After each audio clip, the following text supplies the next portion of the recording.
joined today by Hannah Keeley. You are a mom of seven. I'm a mom of two. Mom of seven, you're amazing already. And you are so much more than that. You're a number one mom coach, an author, a speaker, a television host. But one thing that you're telling us this summer is to let our children go feral. Now, just being a mom of two and you saying, let your children go feral, all I can think is why? Why am I going to let my child run wild? Tell us all about that and why we Oh, should. that's a great question. Like, why is a beautiful question. I think a even more powerful question is why not? So sometimes as moms, we always ask, well, why? Well, it's got to make sense to us. But I think why not puts us in a position, it kind of opens up a different part of our brain to operate with curiosity, creativity, which is a child's natural MO. And a lot of children, we're seeing this thing called structure fatigue, where everything now we've kind of taken our adult lives, our template of, wake up at this time and go to work, and then I do this, and we've kind of overlaid it on our children. And there's several reasons why we do that as parents. But when that happens, a child is naturally fluid and creative and curious by nature. And now they're having to adapt to this structure. And we're seeing stress, like legitimate stress, occur in children, in middle school, even younger. It's just amazing what we're seeing in children. It is I would unbelievable. love I to know. know. Go ahead, I Coley. know I see it in my children as well. Now, when you say feral, are there any limits when it comes to being feral? Because feral can be like real wild, kids Real running on wild. on the loose. But Well, I are there think the any limits limits? are personally decided. Like, what are those limits for you? I'm interested. Like, I remember, okay, I have 7 kids, right? When I had one, my wild limits were very limited. Right? When you have 7, it's like, is everyone alive and breathing? You are. Pulse check. Okay, let's go. We're fine. And so I think it depends upon where we hold personal fear around our own insecurity as moms.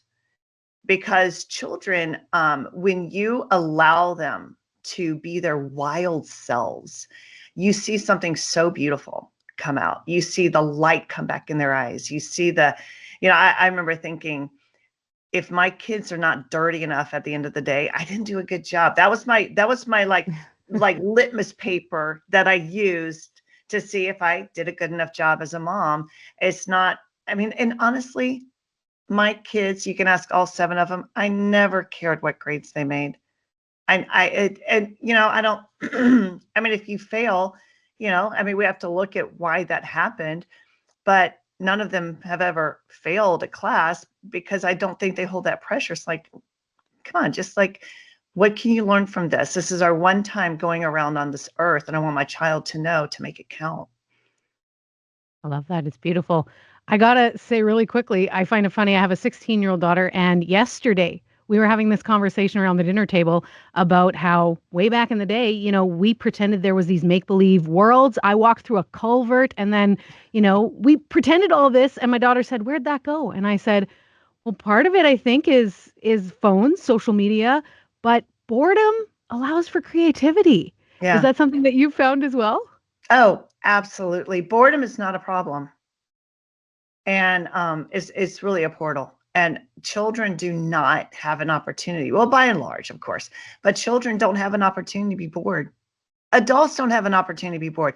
Just walk through an airport, step into a waiting room.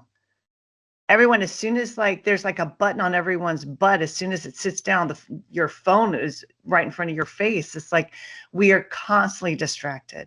And so when we're not bored, there's no portal, there's no gap, there's no opening to allow curiosity and creativity, and now stop consuming and start creating and move over in that direction. But yeah, boredom is essential. And unfortunately, we're robbing our children of that. Well said.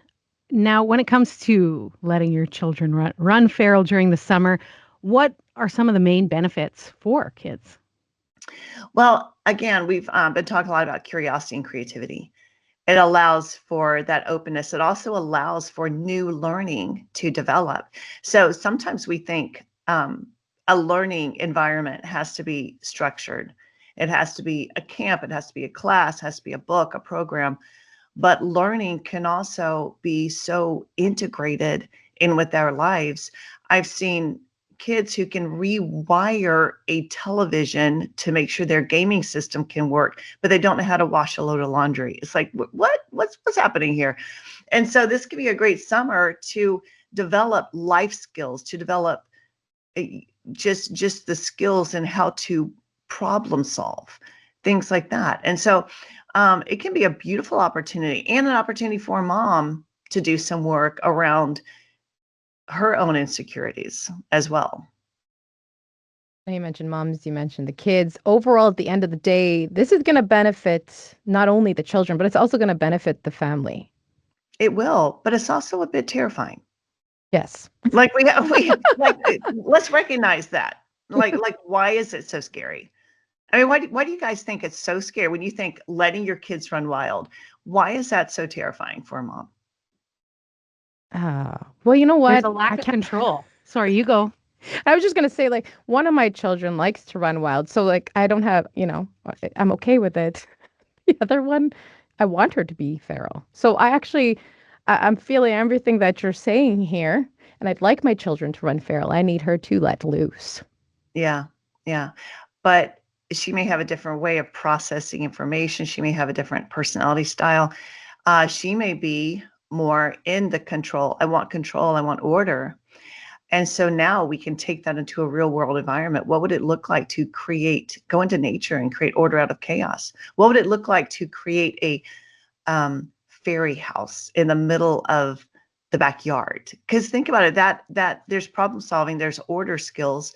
She's creating something that is organized and something that she really likes to do. So I think it's really knowing your child, knowing how their heart beats, knowing how their brain works, and being able to meet them right where they are. And this lovely adventure, because everyone does things different. I remember I have a child just like that, Colleen. Mm-hmm. And she didn't like to get messy. She didn't like to have chaos around her. She wasn't the outdoorsy, let's run barefoot and climb trees kind of person. And I was trying to help her loosen up. And she was coloring in a coloring book. And I said, wouldn't it be amazing if you weren't limited at all? You could color anywhere you want. And I grabbed crayons. I'm like, we can color all over the coloring book. She basically went into an apoplectic seizure as a child. Like, Mom, you destroyed my coloring book. I'm like, okay, mom error number 583. I just did right there. But I realized at that moment, she loves order. She loves to color in the lines. So guess what? Who was always organizing the outdoor events for all the kids?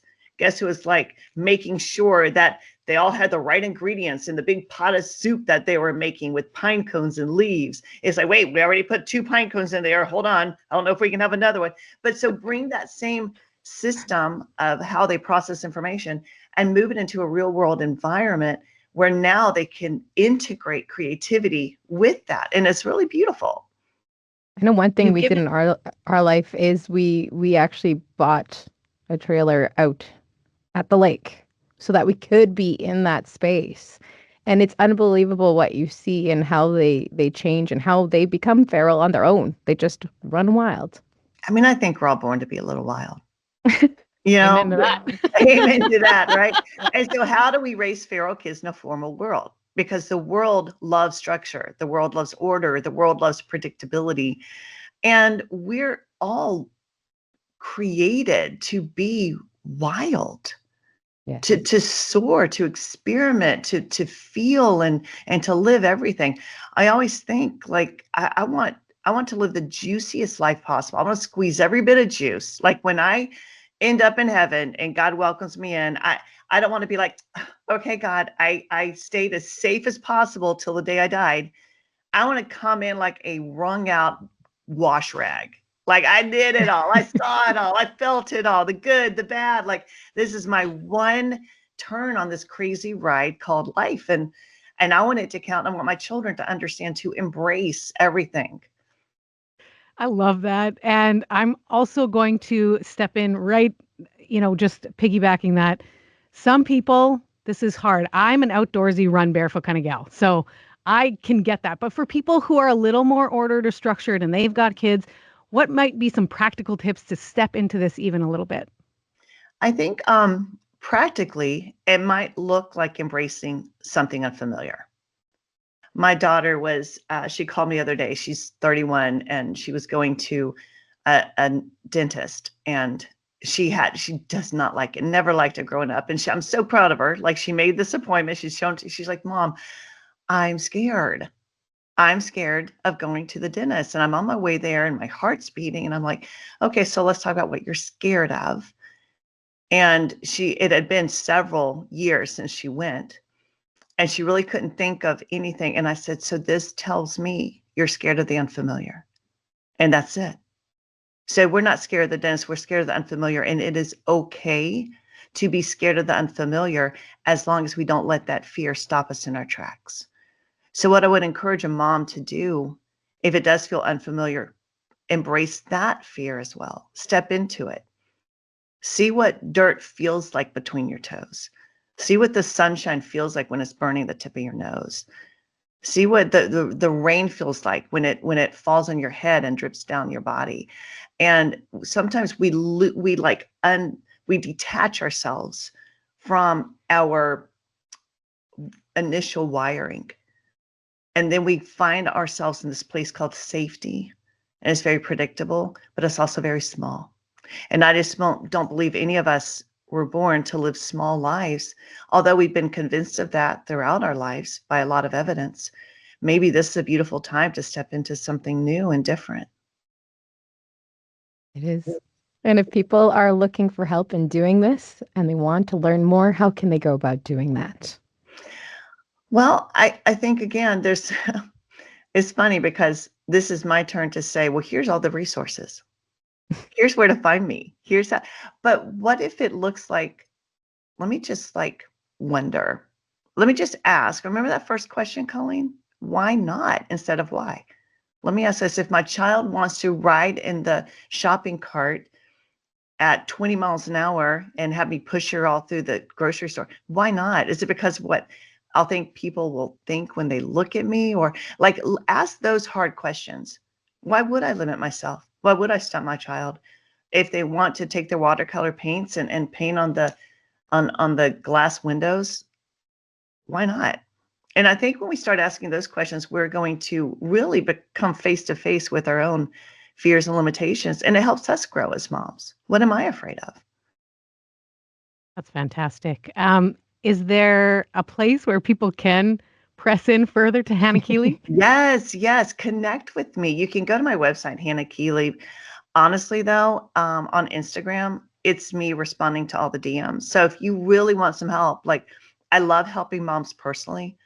And I can, that's my black hole. I started helping these moms and responding, having these conversations, but I love to have these conversations with moms. So if it's something that, you feel insecure as a mom, or you're worried about your children, or, well, what mom isn't? Come on. But just reach out to me. It's very simple. It's the verified Hannah Keeley account on Instagram. So follow me and reach out, and it'll be me responding. Hannah, Thank you so truly, much. I feel inspired deeply, and I've just loved this conversation. Thank you so much for sharing with our audience and with us today. Thank you so much for having me on. This has been so much fun.